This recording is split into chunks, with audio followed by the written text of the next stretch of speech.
안녕하십니까. 전국의 유튜브 구독자 여러분, 아프리카TV 시청자 여러분, 매주 화요일 여러분과 최신 사건 관련 컨텐츠를 진행하는 김원사건 파일의 김원입니다. 오늘 여러분과 함께 진행하게 될 이 사건에 대한 이야기는 현재 2심 재판이 진행 중입니다. 그리고 이 2심 재판부의 결과가 어떻게 나올지, 아니면 정말 2심 재판이 열릴지는 모르겠지만 많은 유족분들은 아직까지도 이런 결과에 대해서 낙심하고 계십니다. 그 이야기가 어떻게 진행이 됐고 어디서부터 무언가가 잘못된 건지, 그리고 정말 여기 나온 이야기가 다 진실인 건지 여러분과 자세히 하나씩 알아보고자 합니다. 때는 2018년 11월 7일 새벽 2시 54분으로 가도록 하겠습니다. 춘천시 후평동의 한 아파트 화단에 한 구의 시신이 발견됩니다. 육안으로 봐도 추락사한 한 구의 시신. 과연 어떤 일이 있었던 걸까요? 그 위에는 아파트가 있었습니다. 누가 봐도 위에서 떨어졌구나 라고 생각할 수 있는 거죠. 당시 출동했던 119 대원은 새벽 2시 38분에 출동을 하게 됩니다. 그리고 현장에서 사망한 걸 확인합니다. 그리고 그 이후 신고 접수 이후 확인을 다 마치고 난 뒤였던 119에 의해 2시 54분 경찰의 신고 접수가 그때서야 들어가게 됐던 거죠. 즉 여기에 추락했던 한 여성이 있었습니다. 그녀는 2시 38분 누군가에 의해서 신고가 됐던 겁니다. 신고를 했던 사람은 한 남성이었는데 그의 진술은 이런 얘기였습니다. 술에 취해 잠든 여성과 성적인 접촉이 좀 있었다. 근데 그 이후에 거부를 하길래 잠깐 양치질을 하러 집에서 들어갔는데 양치질이 끝나고 나왔더니 그 사이에 사람이 사라졌다. 어디 갔지? 라고 찾고 있다가 거실로 나간 것도 아닌 것 같고 확인이 안 돼서 뭔가 베란다 문이 열려 있는 게 느낌이 쎄했던 상황. 조심스럽게 밑에 내려봤을 때 그 밑에 사람의 형태가 확인됐고 그렇게 신고를 했던 겁니다. 핸드폰이 있음에도 불구하고 별다른 흔적, 유서도 없었죠. 늦은 시각 한 여성이 한 남성의 집에서 추락했습니다. 한 아파트, 그리고 남자와 여자인 두 사람, 더불어 그들의 심리 상태, 그들은 어떤 관계이고 그리고 왜 이곳에 있었는지, 이 세 구역이 함께 이어져야지만 이 이야기가 조금 더 진실에 가깝게 될 것 같습니다. 일단 이 이야기에 대해 좀 분석을 조금 해보자면, 이들이 만약 연인 관계일 가능성도 분명히 있습니다. 연인 관계라면 무슨 감정적인 문제로 이런 일이 터졌나? 라고 생각할 수도 있고, 그게 아니라 사회적인 지위, 즉 위와 아래, 갑과 을이라든가 아니면 직장 선후배 사이라든가 이런 부분이 있었다면 강압적인 부분, 회피할 수 없었던 부분, 이런 것도 생각을 분명히 해봐야죠. 만약 그런 게 아니라면 정말 강제적인 납치, 이런 부분으로 해서 일이 커진, 아는 사이와 알지 않는 사이에 있을 확률을 모든 걸 열어두고 확인해봐야 합니다. 그리고 집에서 추락을 했고 분명 위의 진술에서도 술에 취한 잠든 여성, 그러니까 여성분, 사망하신 고인은 술에 취해 있었고 거기에 대해 강제 추행 같은 게 있었고 그 위에 거부해서 잠깐 양치하러 간 사이에 사망을 했다라는 인과관계입니다. 물론 상식적으로 이해가지 않지만 이 부분을 조금 자세하게 깊게 들어가 볼 필요가 있겠습니다. 자, 그럼 여기서 가장 중요하게 우리가 생각해 봐야 될 부분은, 그러면 직장 사이인가? 연인 관계인가? 납치인가가 아닙니다. 지금 여기서 가장 중요한 건 어떻게 사망했냐는 거죠. 분명 신고 전화를 했던 남성, 자기가 추행한 건 맞는데 갔다 왔더니 떨어져 있었다라고 주장합니다. 즉 사망에 대한 원인은 아무도 알 수가 없습니다. 그 집에 있던 그 남성의 진술만 믿어야 되는 상황인 거죠. 사망이 예를 들면 이미 사망을 시킨 후에 떨어뜨린 건지, 아니면 자발적으로 떨어진 건지, 아니면 무언가 위협적인 행동을 하니까 무서워서 도망을 치다가 그곳에서 떨어진 건지, 가능성이 매우 여러 가지입니다. 그리고 이 아파트의 특징상인데, 여기서 떨어진 안방에서 안방 베란다 밑으로 떨어지려면 창문 자체가 보시는 것처럼 바로 거실 쪽 위아래에 있는 게 아닙니다. 안방에서 떨어지려면 창문을 열고 해야 되는데 그 높이가 1.3m입니다. 거기를 어떻게 보면 굳이 가서 뛰어넘어서 갔다라는 것도 좀 이상한 상황이거든요. 자, 이제 그러면 다른 부분도 더 열어봐야겠습니다. 이제 아파트라는 공간이기 때문에 우리는 CCTV라는 걸 확인해 봐야겠습니다. 물론 CCTV가 없는 사각지대도 있을 수 있기 때문에 물론 더 찾아봐야겠지만 CCTV 하나, 그리고 만약에 시신에 남아있는 흔적들이 있는지, 구타, 폭행, 아니면 뭔가 성과 관련되어 있는 접촉에 대한 힌트가 있는지, 더 중요한 것, 피해자의 손톱. 만약 피해자의 손톱 같은 부분에 이제 가해자라고 불릴 수 있는 사람의 DNA가 묻어있다면 강압성 같은 게 있을 수도 있습니다. 그리고 아파트 베란다라고 얘기한 그 창문에 남아있는 지문들, 과연 매달려 있었던 건지 아니면 자발적으로 떨어진 건지 여러 가지를 다 확인해야 합니다. 혈중 알코올 농도가 몇 %인지까지 말이죠. 자, 일단 우리는 그 당일날의 행적부터 확인해 보도록 하겠습니다. 피해자는 29세 강모 씨였습니다. 여성입니다. 그리고 이 집에 같이 있었던 남성, 용의자이자 가해자, 피의자 신분인 남성은 이 씨로 나이는 41세. 이 둘은 직장 동료 사이입니다. 즉 남성이 어떻게 보면 상사고, 그리고 그 밑에 직원이 이제 강 씨였던 사이였죠. 그리고 강 씨에 대해서 미리 얘기를 해드리면 남자친구도 있었고요. 그리고 올해였습니다. 작년에 이런 일이 없었으면 올해 남자친구와 결혼 계획까지 세우고 계셨던 상태입니다. 당일의 행적입니다. 상사였던 이 씨는 당시 경찰 조사 진술 과정에서 얘기를 했고 주변 CCTV까지 전부 다 확인한 뒤 사건을 이어가 봤을 때 당시에 사망 사건이 있었던 날짜 새벽 전, 바로 전날 11월 6일 오후 6시 30분이었습니다. 춘천에서 이제 회사 직원들끼리 단체 회식에 있었는데 약 10명 정도였습니다. 그때 당시에 왜 함께 행사를 했냐면 팀을 맡았던 이 씨와 강 씨의 한 프로젝트, 대형 프로젝트인데 그게 매우 잘 됐고 성공리에 끝난 겁니다. 그걸 축하하기 위한 회식 자리였죠. 그렇게 1차, 2차가 계속 거듭됩니다. 회식 시간 자리만 거의 6시간 가까이 진행이 됐습니다. 그렇게 원래 술을 못 마셨던 강 씨인데 그때 당시에는 어쩔 수 없이 자신의 프로젝트가 잘 된 상황이었기 때문에 분위기를 깰 수 없어서 함께 술을 계속 마신 상황이었습니다. 그렇게 1차와 2차가 끝나고 난 뒤 3차였는데 그 3차 시간이 오후 11시 16분이었습니다. 그때 당시 남았던 회사 직원은 딱 2명, 이 씨와 강 씨. 3차 주점에서 남게 됩니다. 자, 여기까지 진술에 대한 주변인 진술, CCTV 진술까지 모두 다 사실입니다. 여기까진 외부의 사람들, 그리고 외부의 눈이 다 확인하고 있는 상황이죠.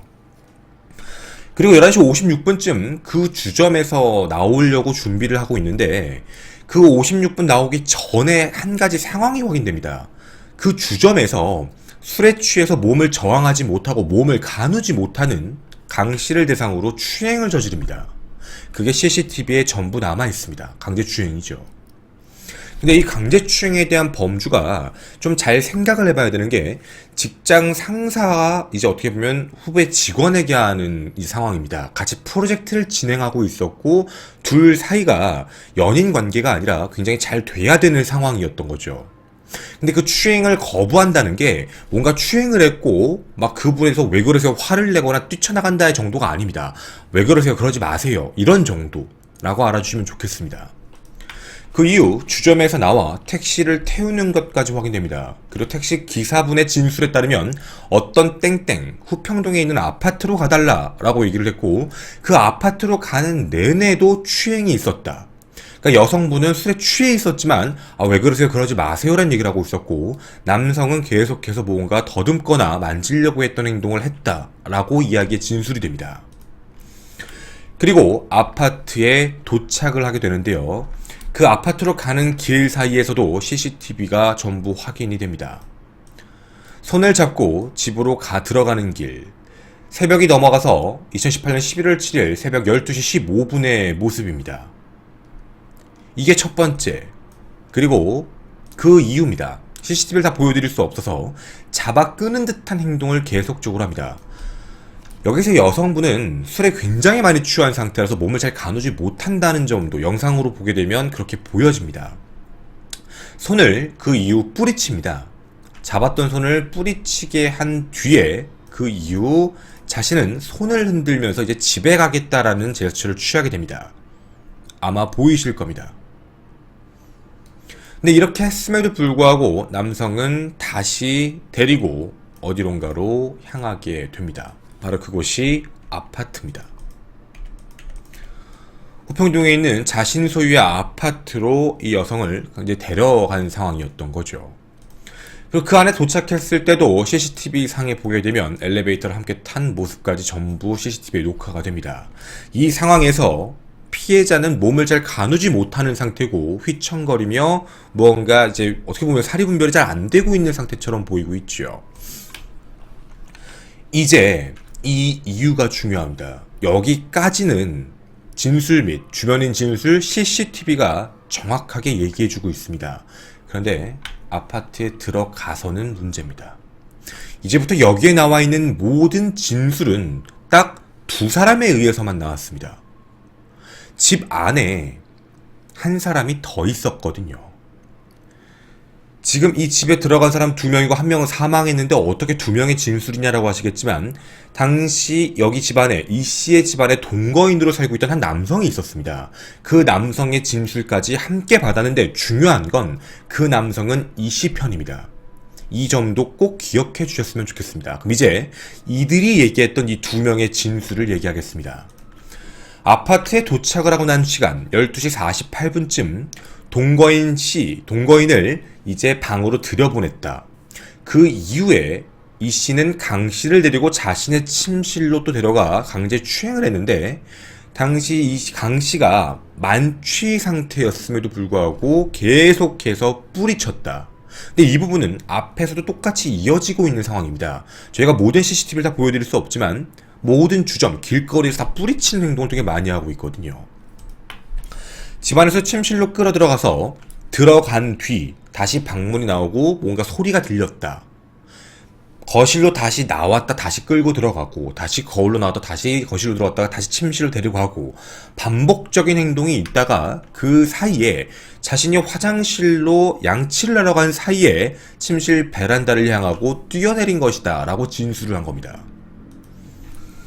자, 여기까지에 대한 내용을 우리가 얼마만큼 믿어야 될지 모르겠습니다. 모든 건 이 씨와 동거인의 진술이기 때문이죠. 우리가 이렇게 봤을 땐 무언가 강제적인 추행 그 이상의 행동을 했고 그걸 감추기 위해서 죽였을 수도 있는 거죠. 그리고 마지막에 분명히 얘기했던 자발적으로 뛰어내렸다라고 얘기하는 건 본인들의 이야기인 겁니다. 저희가 옛날에도 진행했던 컨텐츠가 있는데 외국과 한국이 좀 다른 사례라고 말씀을 좀 드렸습니다. 예를 들면 우리나라는 자살을 되게 쉽게 판단한다. 누군가에 의해서 자살하게 되는 경우도 자살이라고 본다.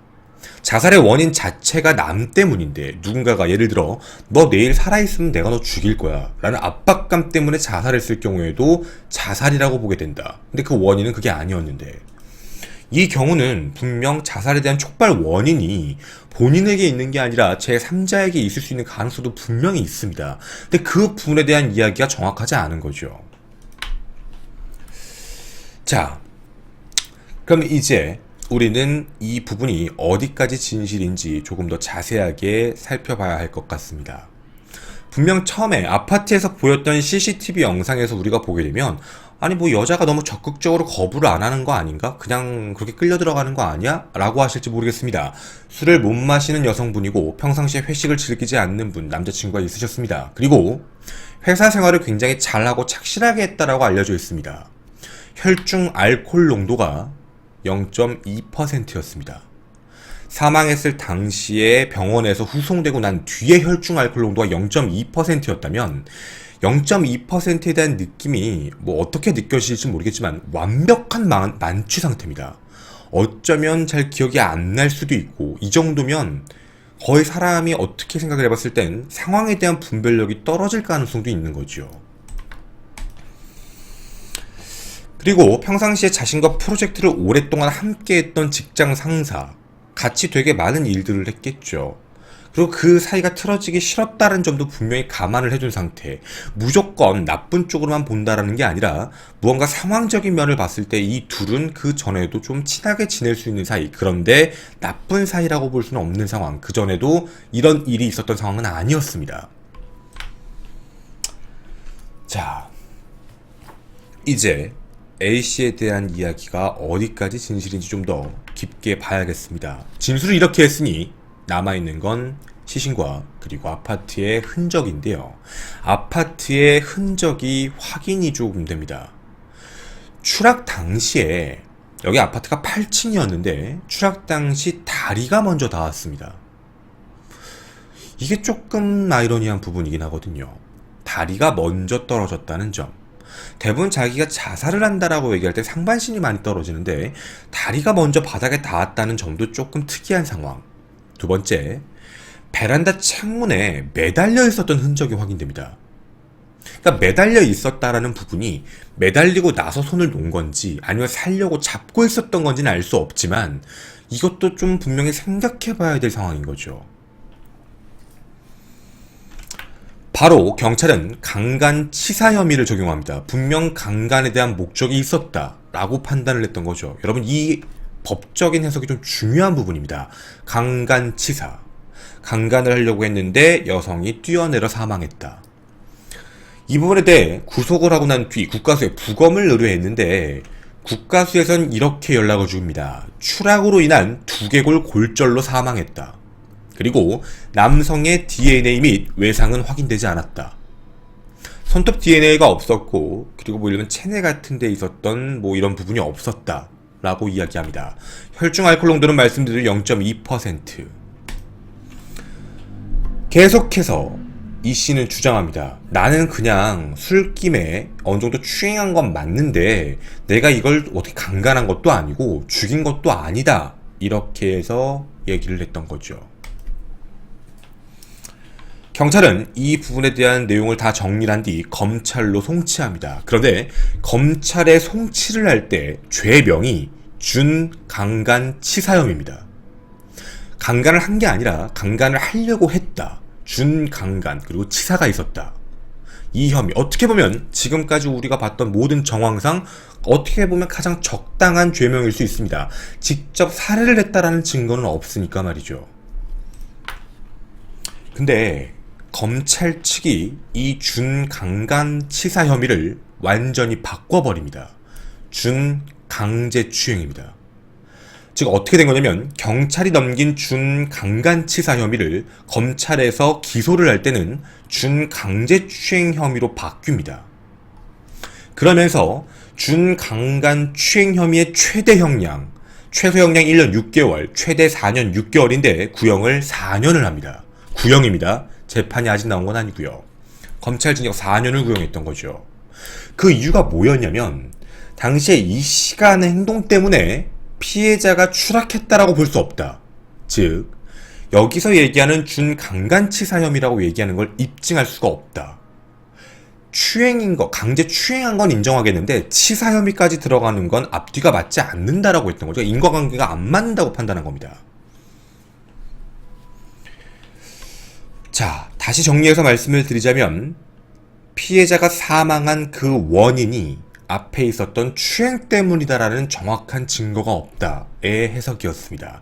그런데 여기서 좀 중요한 포인트가 있습니다. 이렇게 얘기를 했을 때 물론 유족분들도 굉장히 억울해 하셨는데요. 이게 좀 검찰 측의 입장은 조금 다릅니다.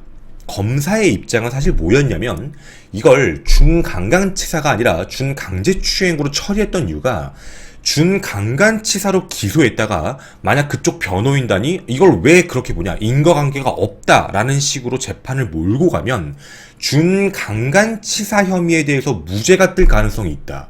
그러니까 분명 무죄에 대한 어느 정도 퍼센테이지가 있기 때문에 이렇게 돼버리면 정확한 죄명이 아니라 일사부재리의 원칙상 문제가 터진다. 분명 죄를 졌는데 풀려나야 되는 상황이 될 수 있어서 그거보다는 한 단계 낮춰서 준강제추행 혐의로 이제 어떻게 보면 기소를 한 거죠. 그러니까 무조건 형량을 살게 만들겠다는 목적이었던 겁니다.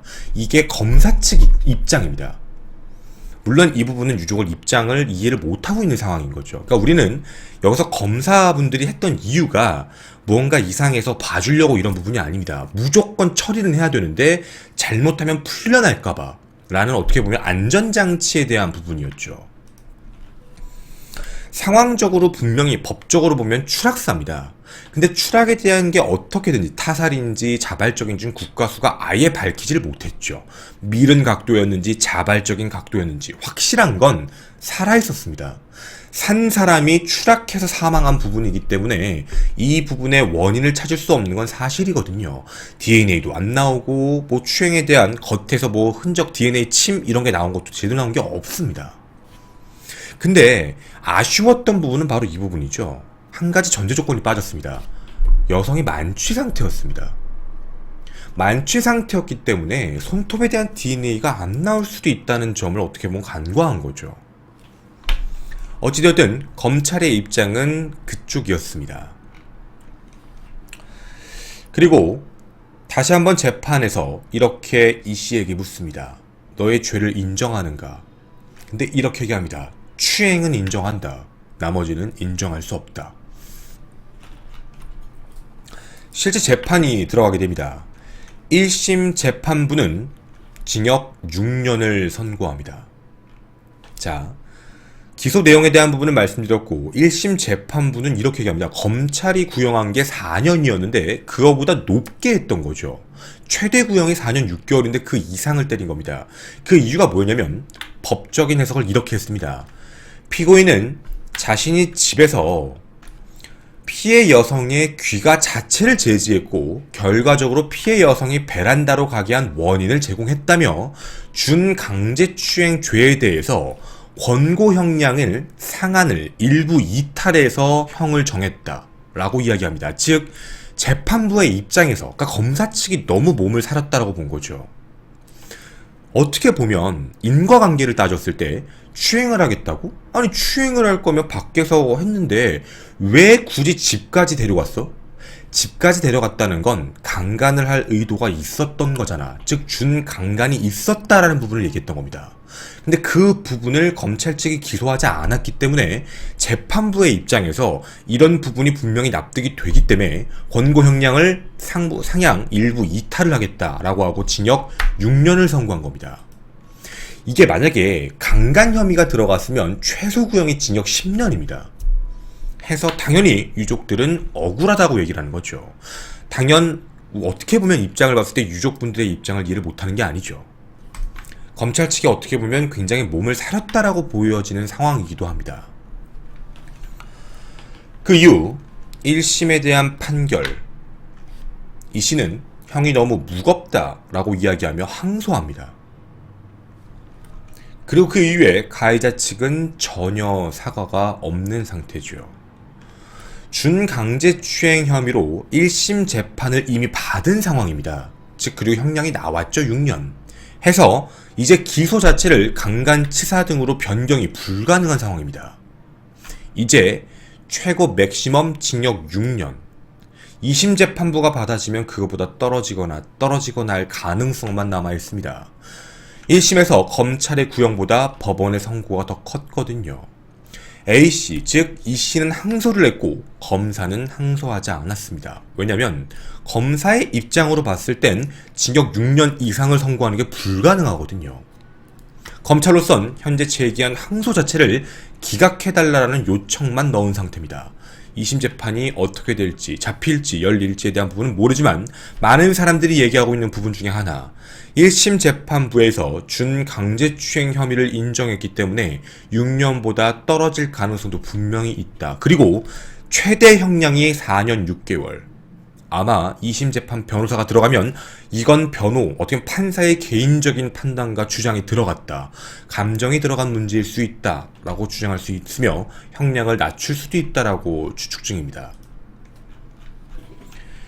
여러분이 생각하시기에 춘천에서 발생한 이 사건 과연 형량이 맞다라고 판단이 서십니까? 아니면 여기에는 죽음에 대한 새로운 비밀도 있고 아니라면 형량에 대한 부분이 잘못 책정됐다라고 보이십니까? 저는 김원 사건 파일의 김원이었습니다. 감사합니다.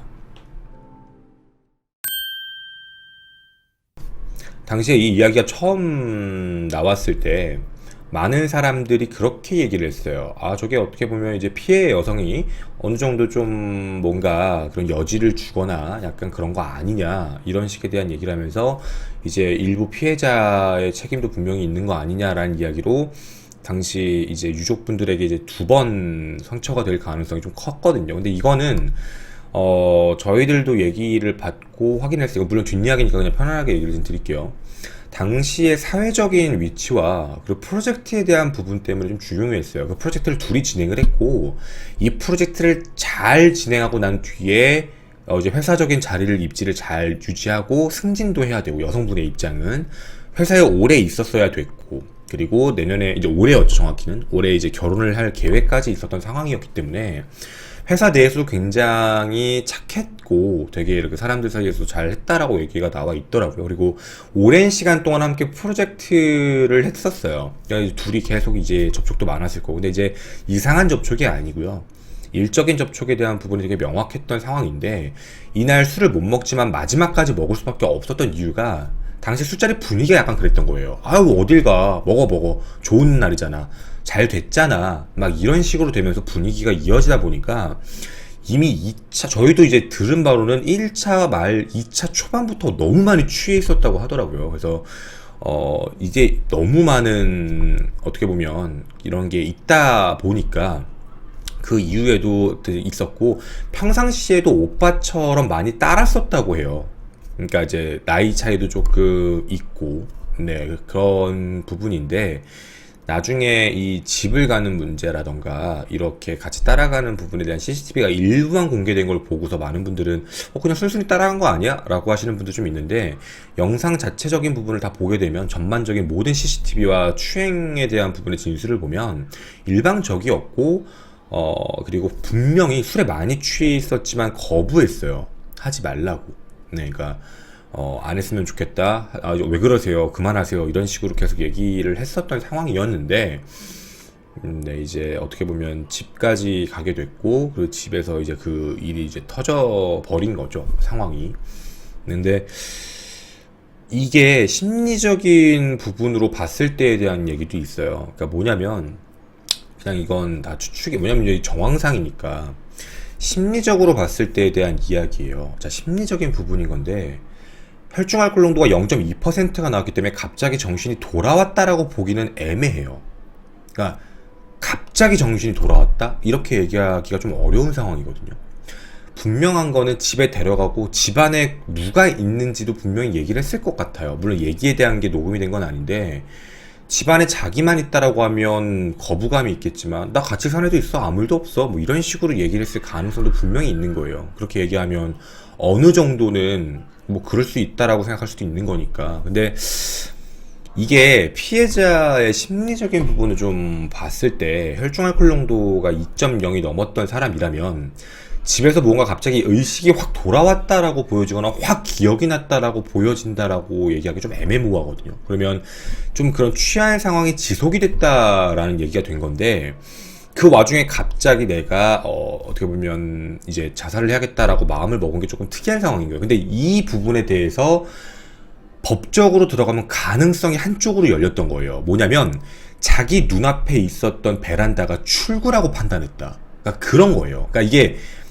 그러니까 법적인 해석을 들어가면 여러 가능성을 열기 때문에 당시에 검찰의 입장에서는 이게 잘못 들어가면 무죄가 나온다라는 얘기가, 만약 변호인단이 아니 그쪽이 술에 취해가지고 그쪽 방향이 출구라고 판단했으면 어떡해요, 이렇게 얘기하면 할 말이 없는 거예요. 만취 상태니까. 왜냐면 사망할 이유가 없어요. 만약 정말 거기서 성폭행이 있었다거나 그런 증거가 다 남을 거니까.